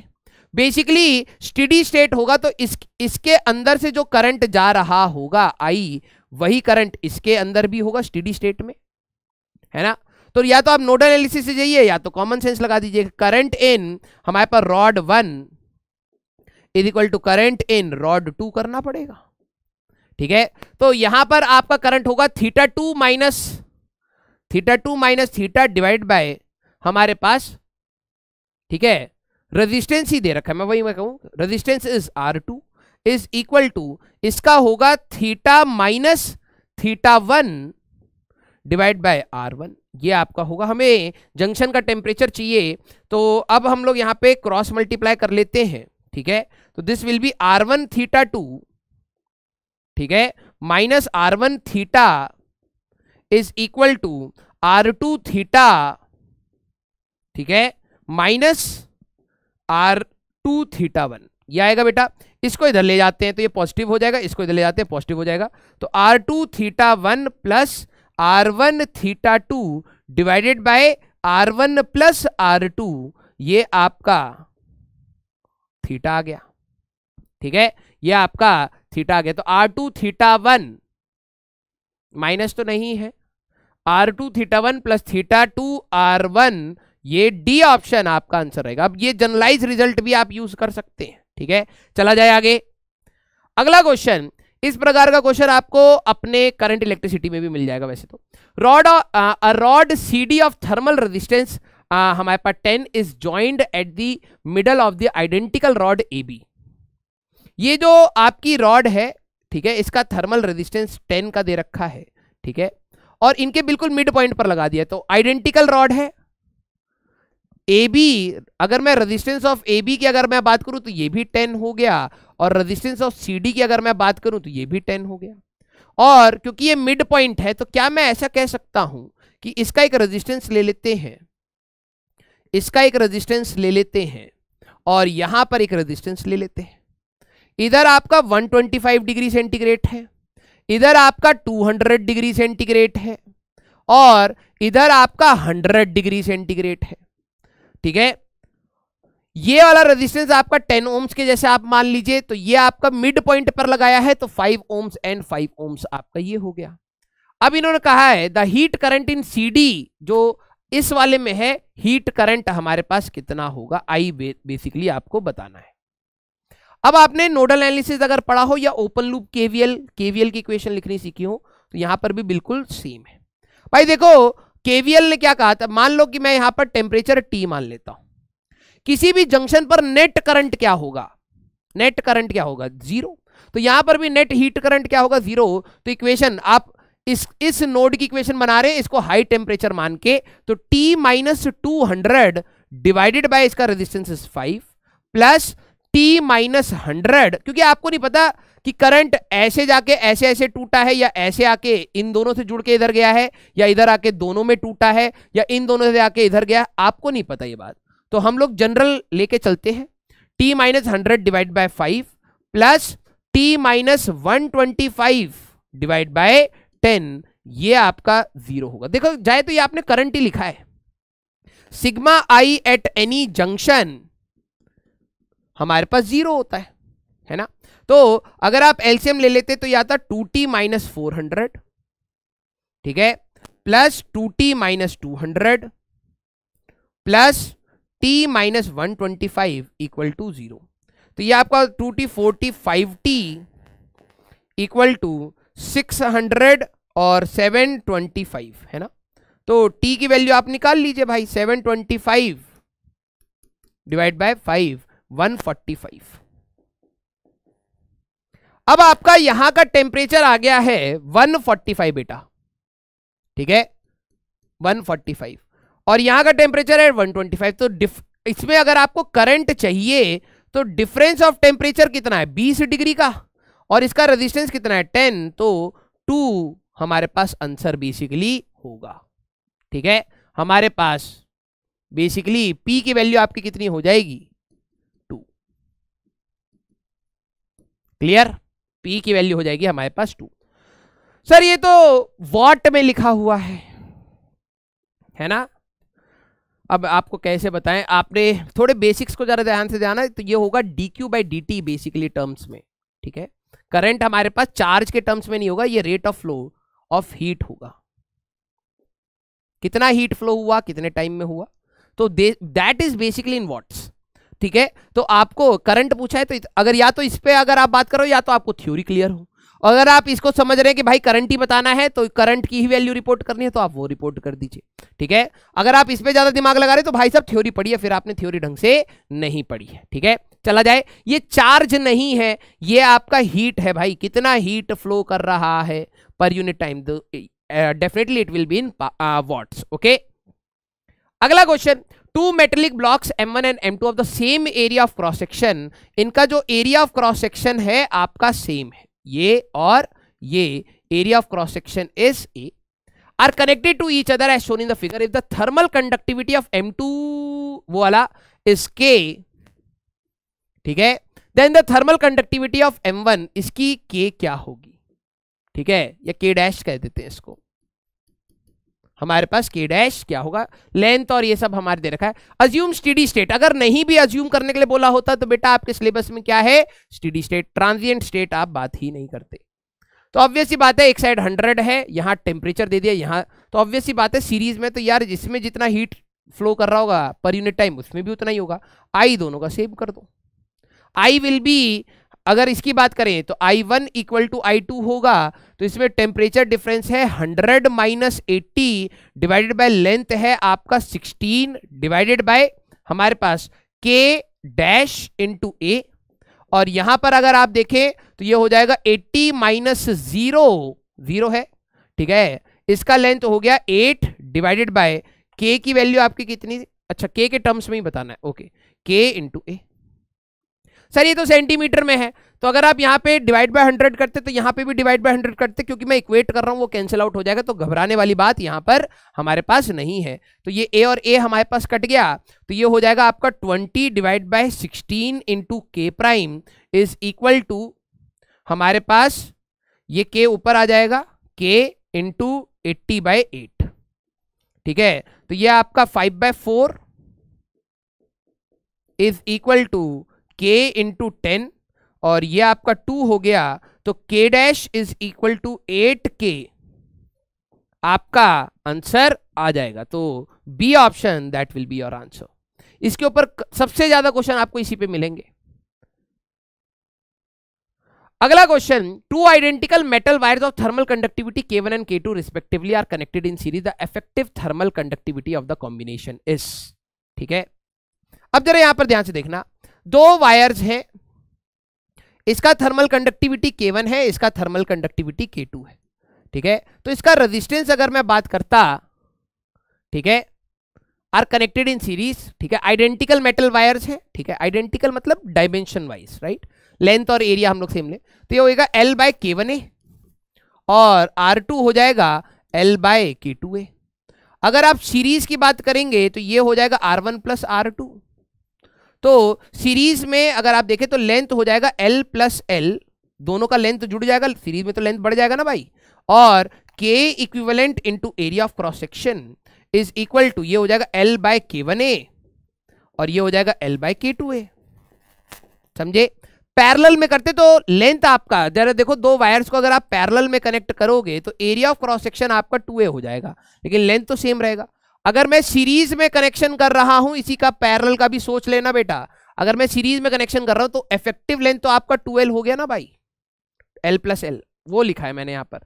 तो अगर आप यहां पर देखेंगे बेटा, ए उड़ गया और यहां पर आपका 2 बचेगा, ये और ये हमारे पास गया, तो ये आएगा 2 divide by K equivalent is equal to 1 by K1 plus 1 by K2। तो अगर आप K इक्विवेलेंट की बात करेंगे तो आएगा 2K1 K2 divide by K1 plus K2, that will be your answer. ये होगा आपका answer, 2K1 K2 divide by K1 plus K2, A option, that will be your answer. चला जाए अगले क्वेश्चन पर। अगला क्वेश्चन है बेटा, a cylinder of radius R is surrounded by a cylindrical shell of inner radius R, ठीक है, and outer radius 2R। ध्यान से देखना, इस प्रकार का क्वेश्चन आपको क्लास में कराया जाता है कि ये वाला क्वेश्चन होगा, एंड आई थिंक कौन सा गया वो क्वेश्चन, एक मिनट, मिक्स हो गया क्या, चलो आएगा, अगर आगे आएगा, ये वाला,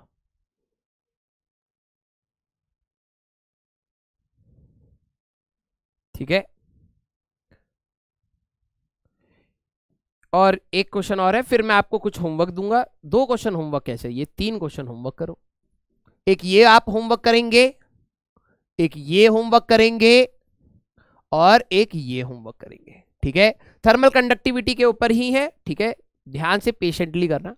अब जरा देखो, 2 टाइप के क्वेश्चन होते हैं, ठीक है, थर्मल रेजिस्टेंस निकालने के लिए, और इस प्रकार का क्वेश्चन आपने करंट इलेक्ट्रिसिटी में भी करा होता है। करंट इलेक्ट्रिसिटी में 2 थिन मेटेलिक स्फेरिकल शेल्स, 2 आपके मेटेलिक स्फेरिकल शेल्स है, एक ये ले लीजिए और एक ये ले लीजिए, ठीक है, of radius R1 and R2, ठीक है। एक क्वेश्चन मैं कर रहा हूं, दूसरा क्वेश्चन आप करेंगे, सिलेंडर वाला आप करेंगे। R1 एंड R2 और R2 are placed with their centre coinciding. अब material of thermal conductivity K, आपने एक मटेरियल लिया है जिसकी थर्मल कंडक्टिविटी हमारे पास K है ऐसे, और इसको आपने यहां पर फिल कर दिया है,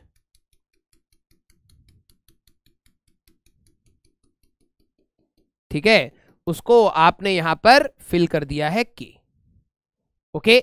इन the space between the shells, the inner shell is maintain at a temperature θ1, आपने अंदर θ1 टेम्परेचर मेंटेन किया है, and outer shell at temperature θ2। θ1 is greater than θ2, मतलब अंदर आपने गर्मी कर रखी है, तो ऑब्वियस सी बात है हीट आपकी बाहर की डायरेक्शन में भागेगी भाई,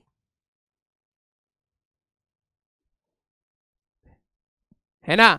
the rate at which heat flows radially through the, rate at which heat flows means heat current आप बता दीजिए। तो टेम्परेचर डिफरेंस तो θ1 माइनस θ2 है, लेकिन रेजिस्टेंस कितना है ये अब आपको निकालना पड़ेगा, ये अब आपको निकालना पड़ेगा।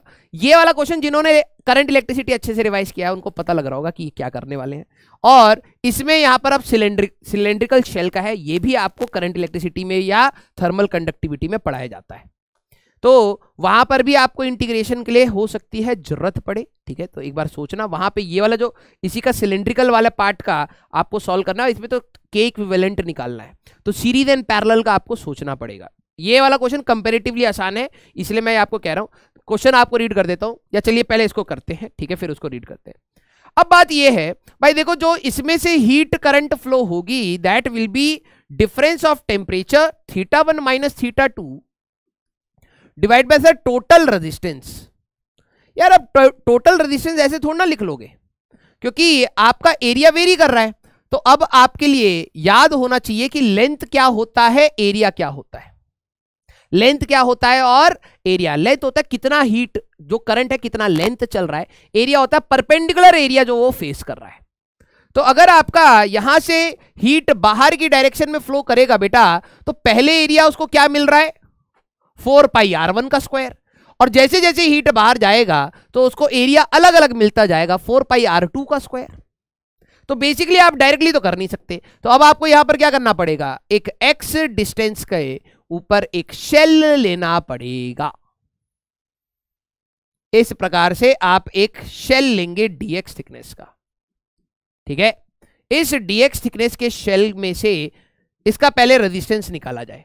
भाई देखो, अगर करंट इसके अंदर से बाहर की डायरेक्शन में जाएगा तो small resistance will be equal to L which is dx by k into area हो जाएगा 4 पाई x स्क्वायर। जैसी हीट बाहर जाएगी तो सारे रेजिस्टेंसेस सीरीज में कनेक्टेड होंगे, सब में से करंट सेम जा रहा है, तो हमारे पास इंटीग्रेशन ऑफ dr करना पड़ेगा चच्चा। तो ये आ जाएगा dx upon k 4 pi x square. x की वैल्यू r1 से r2 तक पहुंचा दो बेटा, राइट। और अगर आप देखेंगे तो 1 अपॉन 4 पाई k ये आपका -1 बाय x बनेगा r1 से r2 बेटा। तो although upper limit minus lower limit होती है, माइनस को कंपनसेट कर लेते हैं पहले ही, तो लोअर माइनस अपर हम लोग यहां कर लेते हैं। तो यह आपका आया थर्मल रेजिस्टेंस टोटल। अब आप यहां पे रखते हैं इसको θ1 minus θ2 divided by total resistance की अगर आप बात करें तो यह आपका आएगा R2 minus R1 divided by 4 pi k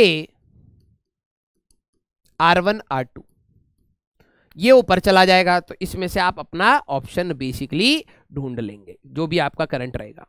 अब इसी प्रकार का क्वेश्चन आपको क्लास में सिलेंडर का भी कहीं ना कहीं हिंट करा जाता है, और नहीं भी कराए तो रोने की बात नहीं है, अब सोच लो, ठीक है। क्योंकि टीचर को ये हो सकता है समय का क्रंच होता है आखिरी में 11th का पार्ट खत्म कराने में, तो टीचर ने अगर इस प्रकार की कोई एक चीज आपको बता दी है दैट मीन्स वो आपका थॉट प्रोसेस दिमाग में डाल चुके हैं। अब आपको सोचना है कि अगर मान लीजिए कि मेरे पास इस प्रकार से एक सिलेंडर था, ठीक है, अब वो जो आपका स्फेयर के लिए था इस बार अब ये सिलेंडर के लिए करवा दिया जाता है, ठीक है। ये आपका इनर रेडियस आपका A है, आउटर रेडियस आपका B है, इसके अंदर आपका मटेरियल फंसा पड़ा है which is having a thermal conductivity के। अब आपने इसके अंदर जो था यहां टेम्परेचर θ1 है, यहां टेम्परेचर θ2 है, करंट बेटा ससुरा सब बाहर की बाहर रेडियली भागेगा बेटा। तो मैं आपको हिंट कर रहा हूं, थर्मल रेजिस्टेंस अगर आपको लिखना है तो आपको x डिस्टेंस पर एक शेल लेनी पड़ेगी, सिलेंड्रिकल शेल, ठीक है, ऑफ थिकनेस dx। जब हमारे पास इसमें से करंट जाएगा ऐसे और ऐसे, तो इसका जो स्मॉल रेजिस्टेंस आएगा लेंथ होगा dx बाय k इंटू जो एरिया मिलेगा। जब आप गिलास को साफ करते हैं तो कर्व्ड सरफेस एरिया अंदर वाला यूज आप करेंगे 2 पाई xl। लॉग के अंदर हमारे पास आंसर जाता है अगर आप टोटल रेजिस्टेंस निकालते हैं। अब इस क्वेश्चन को देखना, अ सिलेंडर ऑफ रेडियस r, आपका एक सिलेंडर है, ठीक है, जिसका रेडियस है r, is surrounded by a cylindrical shell of inner radius r and outer radius 2r। इसको आपने बाहर से ऐसे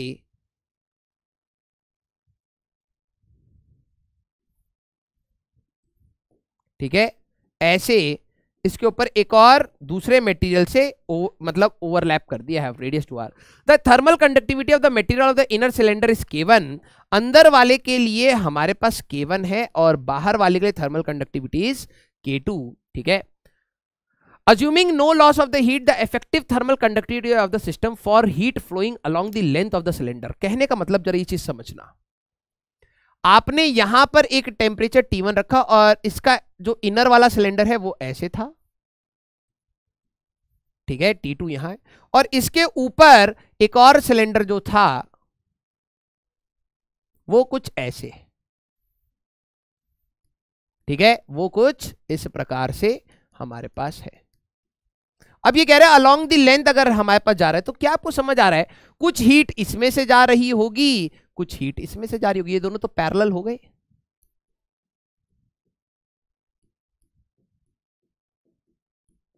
R1 की अगर आप बात करेंगे तो ये होगा L/K1, अंदर वाले का एरिया जो परपेंडिकुलरली मिलेगा πr², और R2 की अगर आप बात करेंगे तो L/K2, इसका एरिया आएगा पाई इंटू 2r का स्क्वायर माइनस r²। दिमाग लगाना, ठीक है, ये नहीं 2r माइनस r, हट, बाहर वाले एरिया में से अंदर वाले एरिया को घटाओगे तो आएगा, और इनका जो r इक्विवेलेंट आएगा, तो लेंथ तो आपका यही है, k इक्विवेलेंट आपको निकालना है, इसका जो टोटल एरिया आएगा पाई इंटू 2r का होल स्क्वायर। अब आप पैरेलल का फॉर्मूला लगाएं, आंसर निकालें। बहुत अच्छा क्वेश्चन है, ठीक है, तो इसका आपको ध्यान रखना है। ये जो क्वेश्चंस हैं आपके होमवर्क रहेंगे, ठीक है। चला जाए आगे। m gram of steam at 100 degree centigrade is mixed with इतना at a melting point of thermal producer liquid. I think ये आपका होमवर्क हो जाएगा। इसमें हम लोगों ने मिक्सिंग वाला केस कर लिया है, तो मैं इसको वहां लगा रहा हूं, ठीक है। जो हम लोगों ने मिक्सिंग वाला केस किया था इसके नीचे, ठीक है, ये अब आपको होमवर्क करना है, ठीक है। चला जाए आगे, देख लेते हैं कोई और इंपॉर्टेंट पार्ट वाला छूट ना जाए हमारे पास, क्योंकि थर्मल कंडक्टिविटी का सबसे इंपॉर्टेंट आपका रहता है, ठीक है। ये हो गया।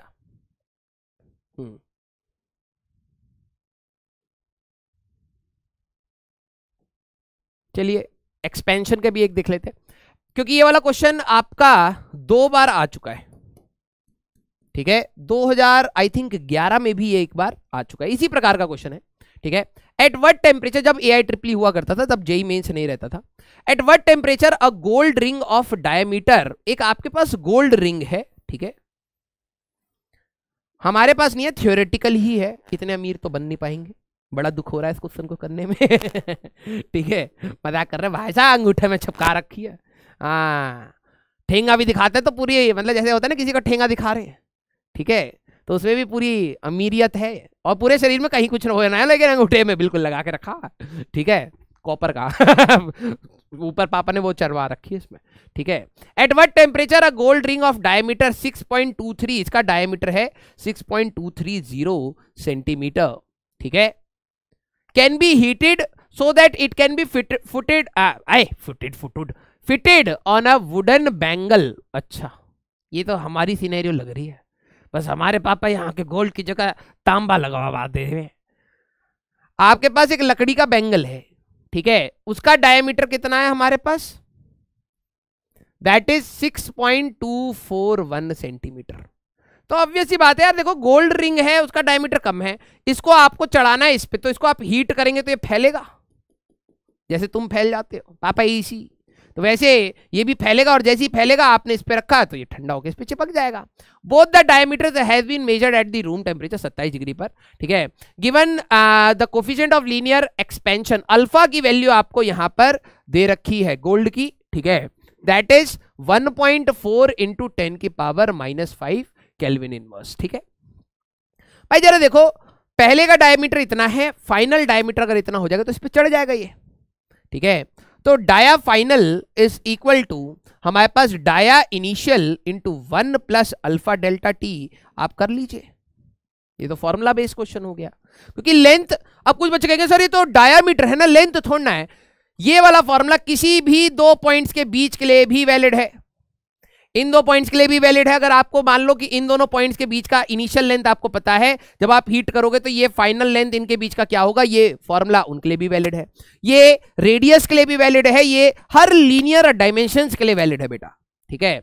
तो डायमीटर आपको फाइनल कितना चाहिए, 6.241, और इनिशियल आपका कितना है 6.230 इंटू 1 प्लस अल्फा आपको दे रखा है 1.4 इंटू 10 की पावर -5 और डेल्टा टी हमारे पास फाइनल टेम्परेचर माइनस हमारे पास कितना था 27 है ना, ये हमारे पास आ जाएगा। ठीक है, या फिर आप कर सकते हैं क्योंकि मैं डिफरेंस इन टेम्परेचर ये भी केल्विन के ही बराबर होगा। ये मत सोचना सर आपने यहाँ पे 27 क्यों लिख दिया भाई। देखो अगर मैं temperature final difference of temperature की बात हो रही है ना, डिफरेंस, अगर आपको ये चीज नहीं है तो आप पहले डेल्टा टी निकाल लीजिए क्योंकि कई बच्चे यहां पर कंफ्यूज होते हैं। ठीक है, मैं यहाँ पे ऐसे लिख देता हूं क्योंकि कई बच्चों सर वहां पे केल्विन कर दो, ये वाली गलती होती है। मैं पहले डेल्टा टी निकालता। ध्यान से देखो, जैसे आपका डेल्टा टी यहां पे इस इक्वेशन में डेल्टा टी आपके पास जैसे आया तो delta T is T final minus T initial. जो डिफरेंस ऑफ टेम्परेचर है वो डिग्री सेंटीग्रेड स्केल का हो या फिर केल्विन स्केल का, बात तो एक ही होगी। ठीक है, तो मैं यहां पे लिख देता हूं डिफरेंस ऑफ टेम्परेचर या delta T is same for kelvin and degree centigrade scale. ठीक है, तो जैसे आपका डेल्टा टी आएगा, टी इनिशियल को आप यहां पर क्या रखेंगे 27 डिग्री रखेंगे तो आपको टी फाइनल आ जाएगा। अब ये मत कहना कि सर हमारे पास यहां तो ये केल्विन में था ना, ये तो अल्फा हमारे पास केल्विन में था। अब अल्फा की डेफिनेशन याद करो, delta L by L into delta T, तो ये जो चेंज इन टेम्परेचर है वो केल्विन इनवर्स में आता है। चेंज इन टेम्परेचर, तो change in temperature no doubt आपका केल्विन में आया, मान लो 10 का, तो डिग्री सेंटीग्रेड में भी 10 का ही होगा भाई। ठीक है, अगर आपका इनिशियल टेम्परेचर आपको पता है तो फाइनल टेम्परेचर आप आराम से यहां पर निकाल सकते हैं। तो ये यूनिट का आपको थोड़ा सा ध्यान रखना है, प्लीज इसको सॉल्व करिएगा। ठीक है, चला जाए आगे। अ block of ice of mass 120 ग्राम, ठीक है, एक आपका आइस है, ठीक है, 120 ग्राम का, खून पी गया बेटा आइस, हाँ, at a temperature 0 degree centigrade. ठीक है, इस पुट इन 300 ग्राम ऑफ पानी। बेटा इंजीनियर्स इसी चैप्टर में ना कैलोरीमेट्री में ही सारा साइंस पढ़ लेते हैं और फर्स्ट ईयर में जाते ही यही सब काम यही सब काम करने लगते तो लोग कहते हैं बुरा है। अरे पढ़ाया जा रहा है भाई, शिद्दत से पढ़ाया जा रहा है। A block of ice 120 gram at a temperature 0 degree centigrade is put in 300 gram, ठीक है, पानी में।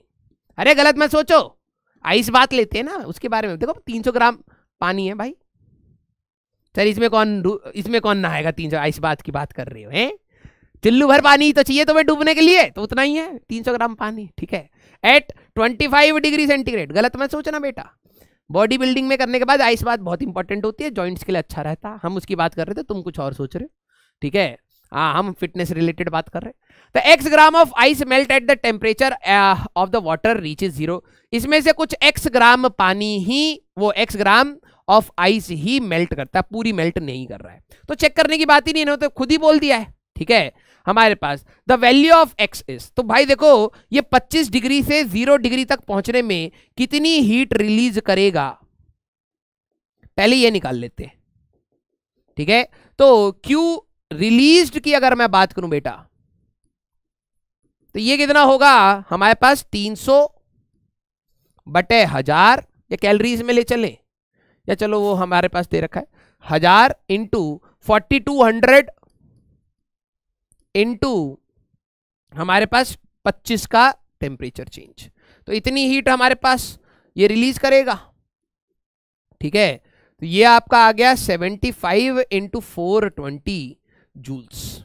ठीक है, अगर आप देखेंगे तो ये वैल्यू आएगी 75 into 420, that will be 31500 joules, इतनी हीट रिलीज होगी।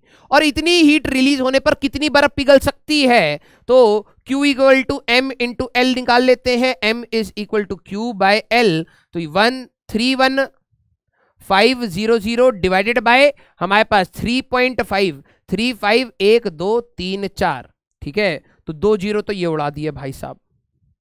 अब ये आ जाएगा आपका 315 डिवाइडेड बाय 350, 2 जीरो उड़ाए थे ना, एक काम था वो भी नहीं कर पाया मैं। ठीक है, 0.09 kg, ठीक है, 0.09 केजी, तो 90 ग्राम के आसपास हो गया, है ना। तो हमारे पास कितना पिघलेगा ग्राम में बताना था, तो 90, that will be your answer. तो इसी प्रकार के क्वेश्चंस हैं, ठीक है। अगर मैं देख लूं कोई और, हाँ ये वाला, हाँ ये वाला और बायोमेट्रिक स्ट्रिप वाला, है ना। तो पहले ये वाला देख लेते हैं, ठीक है। टू डिफरेंट, ये वाला जो है इंपॉर्टेंट मैं इसलिए कह रहा हूं क्योंकि आपने वो heat versus temperature versus time का ग्राफ देखा होगा, आई होप सो। प्लीज इसको रिकॉल कर लीजिएगा कि टेम्परेचर बढ़ता है फिर कांस्टेंट होता है, फिर बढ़ता है फिर कांस्टेंट होता है, इस टाइप से।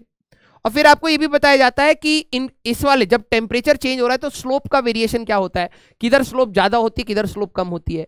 और जब स्टेट चेंज हो रही होती है तो टाइम जिसका L latent heat of fusion या वेपराइजेशन ज्यादा होता है, तो ये लेंथ एक्चुअली में ज्यादा होता है। जैसे पानी के केस में आपका, ठीक है, पानी के केस में अगर आप बात करें, चलो इस क्वेश्चन को करता हूं फिर मैं समराइज करता हूं कि ये वही वाला पार्ट है।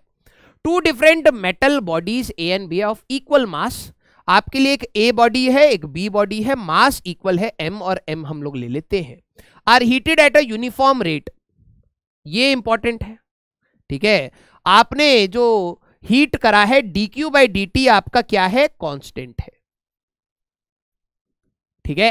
Under the similar condition the variation of the temperature of the body is graphically represented as shown in the figure, the ratio of specific heat is, इसको इंपॉर्टेंट मार्क करना बेटा, क्योंकि ये ग्राफ की एनालिसिस बहुत अच्छी analysis है, ठीक है। अगर आपके नोट्स में ये चीज नहीं है या फिर आपने बुक में ध्यान नहीं दिया है, प्लीज इसको एक बार और मैं रिकॉल कराऊंगा सारे इंपॉर्टेंट पॉइंट्स, प्लीज एक बार उसको और देखिएगा क्योंकि यहां से क्वेश्चन आने बनते हैं, ठीक है भाई। जरा ये देखो, पहले इसके बात करते हैं। जब आप बॉडी का टेम्परेचर चेंज होता है,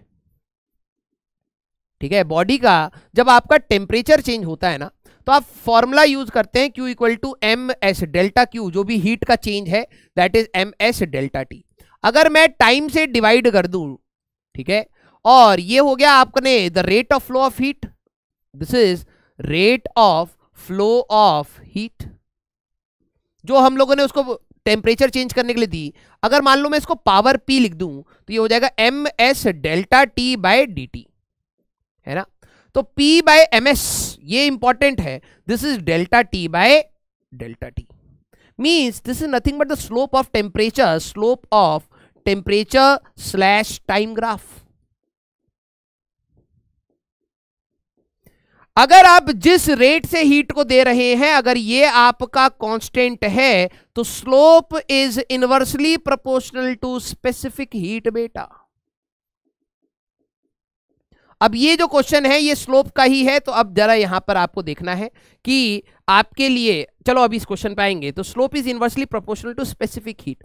आपने जो ये वाला ग्राफ पढ़ा होगा टेम्परेचर वर्सेस टाइम का, change in temperature versus time का, तो आपने ये ग्राफ ऐसे बना दिया होगा, ठै ठै ठै ठै सीढ़ी बना दी होगी, लेकिन एक्चुअली में there should be a difference. Reason being, अगर आप देखें तो हमारे पास जब स्पेसिफिक हीट ऑफ वाटर की बात करी जाती है तो 4200 है, स्पेसिफिक हीट ऑफ आइस की बात करी जाती है तो वो 2100 है, तो कम है।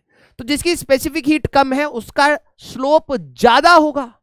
तो एक्चुअली में जब बर्फ का टेम्परेचर चेंज होता है तो उसका स्लोप आपको ज्यादा रखना चाहिए, और हमारे पास पानी का जब टेम्परेचर चेंज होता है तो स्लोप कम रखना चाहिए, ऐसा कुछ होना चाहिए था।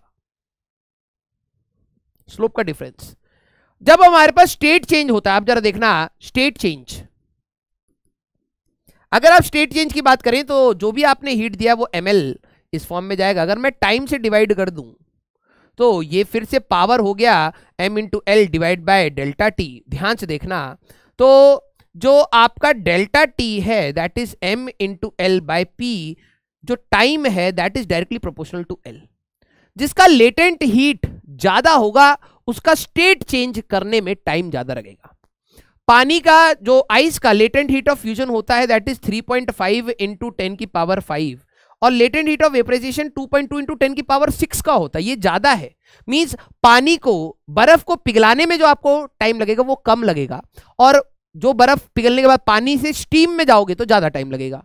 तो एक्चुअली में ये वाला जो आपका टाइम है आपको कम बनाना चाहिए, ये वाला टाइम आपका ज्यादा बनाना चाहिए, और स्लोप का भी डिफरेंस है, राइट। तो ये आपका कंसेप्ट। अब आते हैं इस पे, the ratio of the specific heat. तो आपको यहां पर पता ही है कि जो आपका स्लोप है that is P divide by MS होता है।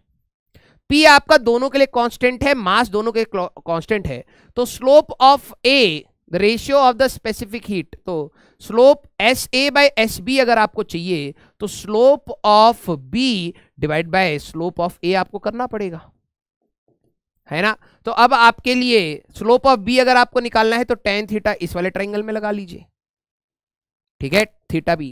तो tan theta B that will B perpendicular की अगर आप बात करेंगे तो 90 डिवाइडेड बाय 6 आ जाएगा, और tan थीटा A ये इसके लिए कर लो भाई, ये वाला ट्राइंगल हो गया हमारे पास, तो ये आपका है 120 डिवाइड बाय 33, ठीक है। तो जरा स्लोप ऑफ B की अगर आप बात करेंगे तो 90 डिवाइड बाय 6 इंटू हमारे पास 120 डिवाइड बाय 3, ठीक है। तो ये अगर आप सॉल्व कर लें तो हो गया आपका, ये 2 हो गया हमारे पास, ये 0 और 0 हमारे पास हो गया, ये 3 हो गया, ये हमारे पास 4 हो गया, तो 3/8 का रेशियो आपका आंसर आएगा। तो ये ग्राफ की जो आपकी एनालिसिस है बेटा, this is very very very important. एक बायोमेट्रिक स्ट्रिप का है, उसके बाद ये वाला ग्राफ आपको मैं पहले बता देता हूं, ठीक है, क्योंकि न्यूटन्स लॉ ऑफ कूलिंग भी अच्छा खासा आया हुआ है, ठीक है, and rest is simple only, ठीक है, उसमें कोई घबराने वाली बात नहीं है, ठीक है।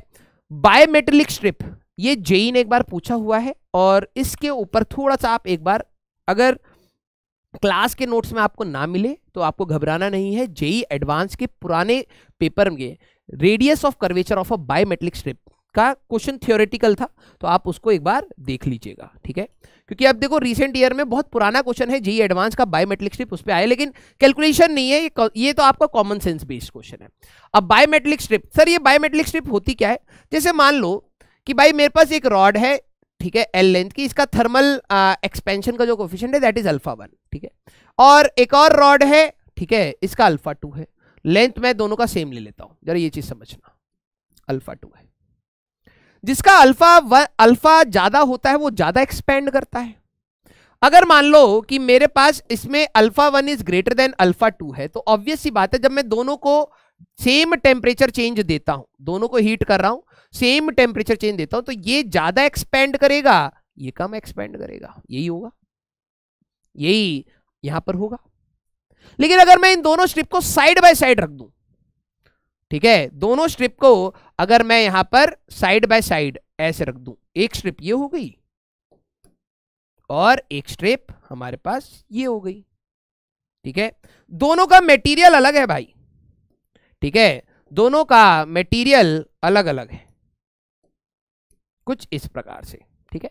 ओए हाँ भाई साहब एक बार ऐसी खो गया था सारा कुछ, हाँ, this is called a biometric strip.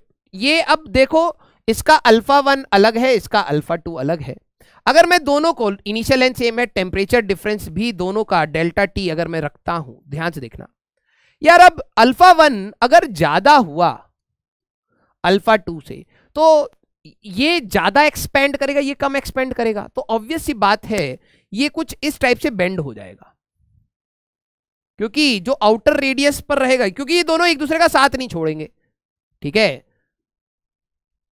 ये अंदर वाला रेडियस, जो अंदर वाला जो होगा हमारे पास वो कम लेंथ का होगा, बाहर वाला ज्यादा लेंथ का होगा, उस समय ये ऐसा होगा।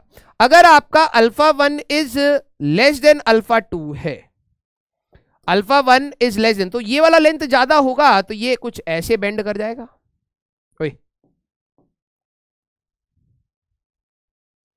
ऐसे और कुछ ऐसे,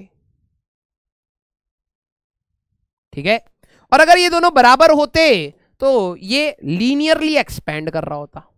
अब जरा देखो, अब biometric strip consist of a metal A and B, it is mounted rigidly on the surface, एक साइड से फिक्स कर दिया, the metal A has higher alpha, higher coefficient of expansion, alpha इसका ज्यादा है A वाले का, ठीक है, तो इसका अल्फा ज्यादा है, तो ये ज्यादा चेंज शो करेगा हीट पर भी और कूलिंग पर भी as compare to B. Then biometric strip is placed in cold bath, अगर आप इसको कोल्ड बाथ, अब हीट नहीं कर रहे तो कोल्ड बाथ में डाल रहे हो, तो कोल्ड बाथ में इसके अंदर मोर चेंज आएगा, मोर चेंज। अल्फा की वैल्यू ज्यादा मतलब ज्यादा चेंज। अब ठंडा करोगे तो ज्यादा लेंथ कम होगी, तो ऑब्वियस सी बात है ये कुछ ऐसे बेंड हो जाएगा, इसका लेंथ कम हो जाएगा और बी का लेंथ आपका ज्यादा हो जाएगा, राइट। तो ये किस साइड बेंड कर रहा है, हमारे पास left side, bend towards left, हमारे पास आंसर हो जाएगा। A has higher thermal coefficient compare to metal B when the bimetallic strip is placed in a cold bath. ध्यान से देखो, कोल्ड बाथ में जितना ज्यादा हमारे पास, देखो अगर आप यहां पर देखें, डेल्टा एल होता था L nought alpha delta T, ठीक है। Change in length, original length दोनों की सेम है, हमारे पास चेंज इन टेम्परेचर दोनों के लिए सेम है, जिसका अल्फा ज्यादा होगा उसका चेंज इन लेंथ ज्यादा होगा। अगर डेल्टा टी नेगेटिव है तो change in length negative means final length कम हो जाएगी। तो हमारे पास इस वाले का, जिसका अल्फा ज्यादा होगा उसका चेंज ऑफ लेंथ ज्यादा होगा, ज्यादा ही वो श्रिंक करेगा, तो अपने साइड श्रिंक करेगा तो इसका लेंथ बढ़ेगा। तो किस साइड बेंड हो रहा है, टुवर्ड्स द लेफ्ट, तो ए ऑप्शन आपका आंसर रहेगा, ठीक है। ये वाला जो आपका क्वेश्चन है, if a piece of a metal, देखो 2013 में भी ये क्वेश्चन आया हुआ है, 2011 में भी ये आपको क्वेश्चन मिल जाएगा, ठीक है। If a piece of a metal is heated to a temperature theta and then allowed to cool in a room in which temperature theta naught, the graph between the temperature and the metal, वही मतलब Newton's law of cooling के हिसाब से ये वाला आपका graph रहता है, ठीक है। तो आपका C option that will be your answer, Newton's law of cooling का आपको यहां पर रखना है, ठीक है। तो इसके बाद छोटे मोटे चुटर पुटर क्वेश्चन है, वो कोई काम के नहीं, अगर आप इतना कर लेते हैं तो it is more than sufficient, ठीक है। तो फिर अपन लोग मिलेंगे नेक्स्ट लेक्चर में, till then tata bye bye, take care, पढ़ते रहिए, मचाते रहिए।